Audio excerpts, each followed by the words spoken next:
どうもこんにちは、クリエイターのコタです。いやー、買ってしまいました。こちら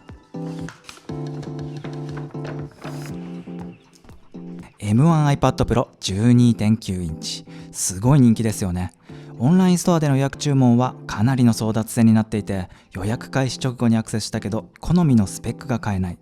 予約できたけど到着が1ヶ月先だなんて声もちらほらと聞こえてきました。でも正直今回僕は買わずにパスしようと思ってたんですよね。というのも僕はこの一つ前のモデル、2020年モデルの iPad Pro 12.9 インチを使っているんですが、これが本当に快適で何不自由なく使えてるんですよね。だからいくら今回 iPad Pro に M1 チップが搭載されたとは言っても、さすがにいらないなぁと思っていたんです。でもやっぱりそうは言っても新製品だし、実物をちょっと触りたいじゃないですか。そう思って展示品を触りに行こうと、発売当日のお昼頃に近くのアップルストアに寄ったら、店員さんが店頭在庫まだありますよって言うんですよね。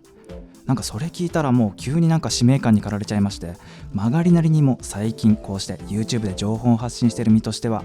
買って自分の思いを伝えるべきなんじゃないかっていう思いがふつふつと湧いてきまして、この度思い切って購入しました。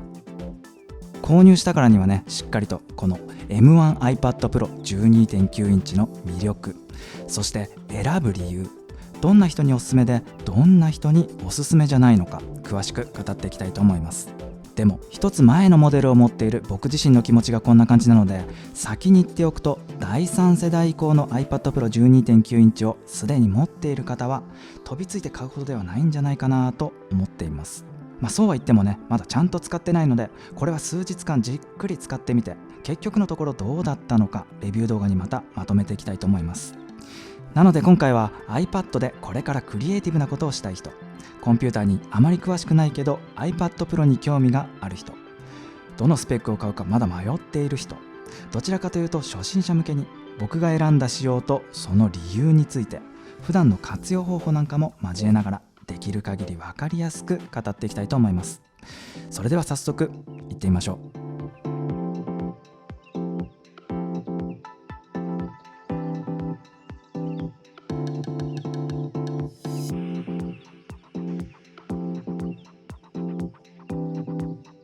まず今回僕が選んだ仕様はこちら。僕は今回このような仕様で購入しました。サイズは 12.9 インチ、色はスペースグレー、ストレージは 512GB をチョイスしました。そして SIM カードを入れて単体でも通信可能なセルラーモデルをチョイスしています。なぜこのような仕様を選んだか、それぞれの理由について詳しく語っていきたいと思います。まずサイズについて、なぜ 12.9 インチの iPad Pro を選んだのか。僕は iPad の価値はこの大きい画面サイズにあると思っているんです。2019年以前の iPad は iPhone と同じ iOS が使われていました。中身は iPhone と同じなので、使い方がどうしても似通ってしまっていたんですよね。雑な言い方をすれば、ちょっとペンの使えるでかい iPhone 的な使い方しかできなかったように思います。iPad 買ったけど結局 iPhone 持ってるから使わなくなっちゃったって人も結構いたんじゃないでしょうか。でも今は違います。時代は iPadOS です。これまで一つのアプリを立ち上げて一つの作業しかできなかった iPad が、二つのアプリを立ち上げて複数のことを同時に作業できるようになりました。例えばネットで調べ物をしながら新しい企画を考えたり、ネットで拾ってきた画像を手帳アプリにさっと取り込んだり、画面の大きい iPad ならではの魅力が生まれました。 iPadOS も登場から2年ほどが経ち、着実に進化を遂げています。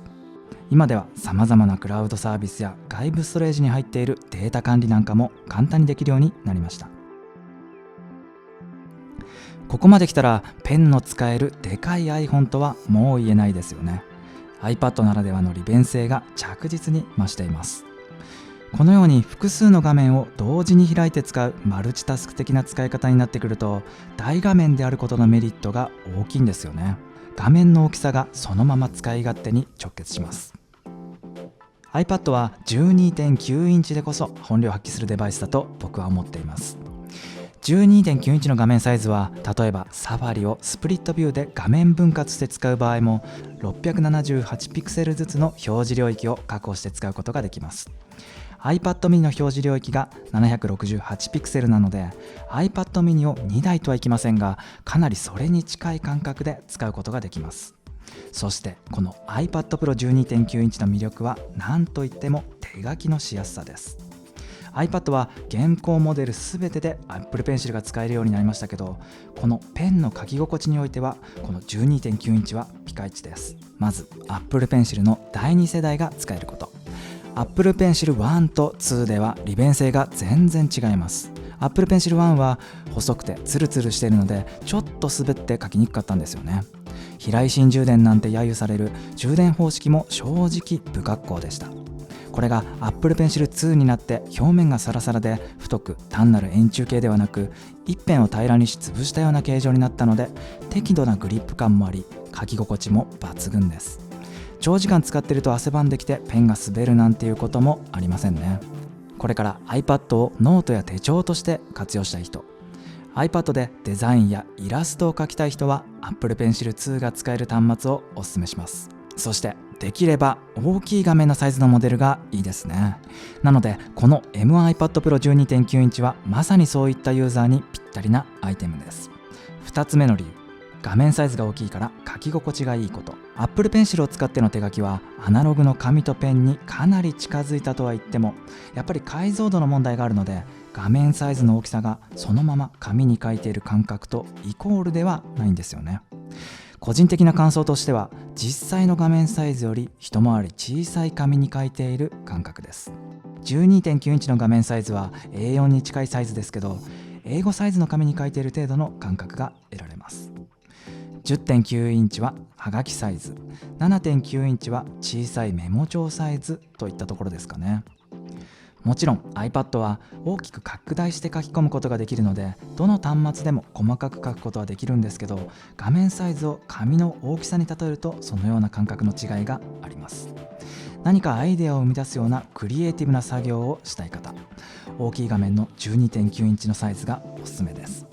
書き込めるエリアが大きいと不思議とアイデアが湧いてきたりするんですよね。アナログでも小さいメモ帳で考えるか A4 用紙で考えるかで感覚違いませんか。12.9 インチの画面サイズはそういった魅力があります。個人的にはもっと大きくてもいいなと思っているぐらいです。今後より薄型になって iPad Pro 15インチなんかもねあったらいいんじゃないかなと僕は思っています。続いてなぜセルラーモデルを選ぶのか。僕はいつも決まってセルラーモデルを選んでいます。昔 Wi-Fi モデルの iPad を使っていた時に不便に感じたこと結構あったんですよね。iPhone のテザリング機能を使えばいいじゃんっていう意見結構聞きますけど、常時テザリング接続しているとスマホの充電がめちゃくちゃ早いです。それはそれで困りますよね。外出中にせっかく端末2台も持ってきているのに両方自由に使えないなんてことが発生しちゃいます。僕は出先でスマホの充電が切れて iPad に救われた経験結構あります。セルラーモデルであれば出先でも iPad で作ったデータを常にクラウドサーバーと同期しておくことが可能なので iPhone から見るときも誰かとデータを共有するときもスムーズです。メールや LINE、Slack なんかでやり取りするときもやっぱり常時接続は便利です。でもそんな僕でもこのコロナの影響で外で仕事する機会だいぶ減ってきているので、このままリモート中心の仕事のやり方が続くようであれば Wi-Fi モデルでもいいかなってちょっと考えちゃうところもありますね。続いてはストレージ容量について。僕は今回 512GB をチョイスしました。本当はもっと少なくてもよかったんですけど、店頭在庫の関係で 512GB を選んでいます。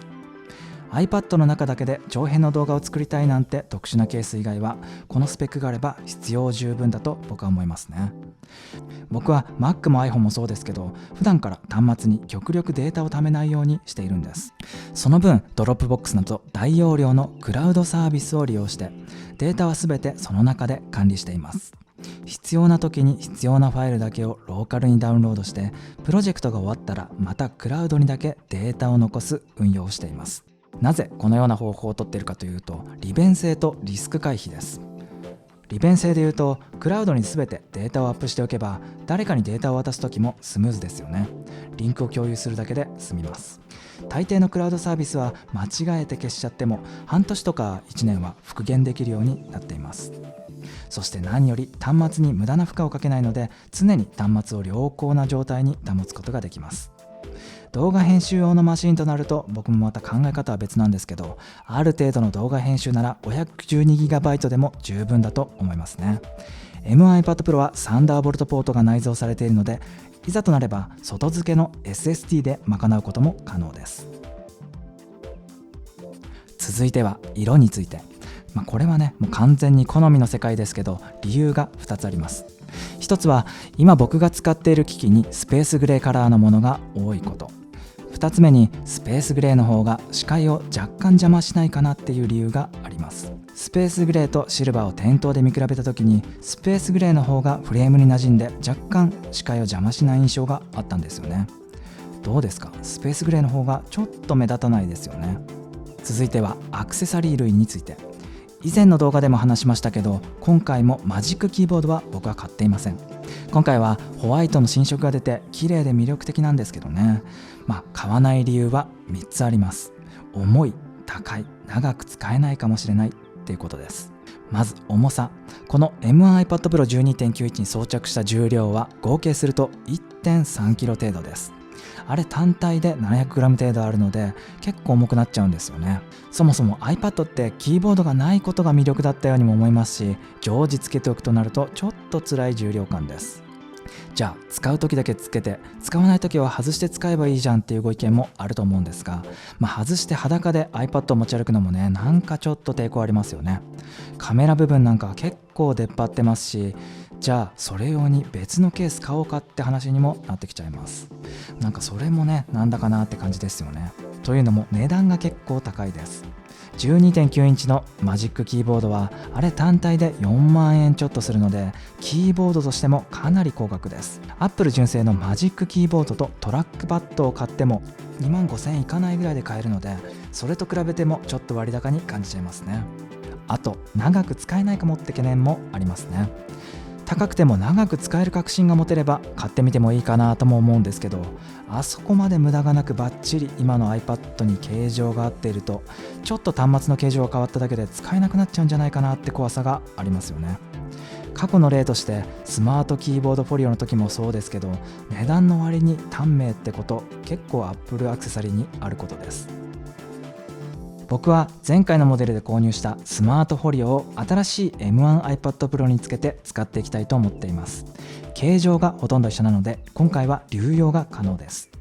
このアクセサリー類についての話は以前アップした動画厳選 iPad Pro おすすめ周辺機器アクセサリーの中でも詳しく語っているので、ぜひそちらもチェックしてみてください。さてこれから数日間じっくりこの新しい iPad Pro を使ってみて、結局のところどうだったのかまた動画にしてみたいと思います。このチャンネルではデザインやクリエイティブに関すること、テクノロジーやガジェットなどについて発信していきたいと思っています。いいね評価、バッド評価どちらでも構わないので下のボタンで評価いただけると嬉しいです。チャンネル登録よろしくお願いします。それではまた次の動画でお会いしましょう。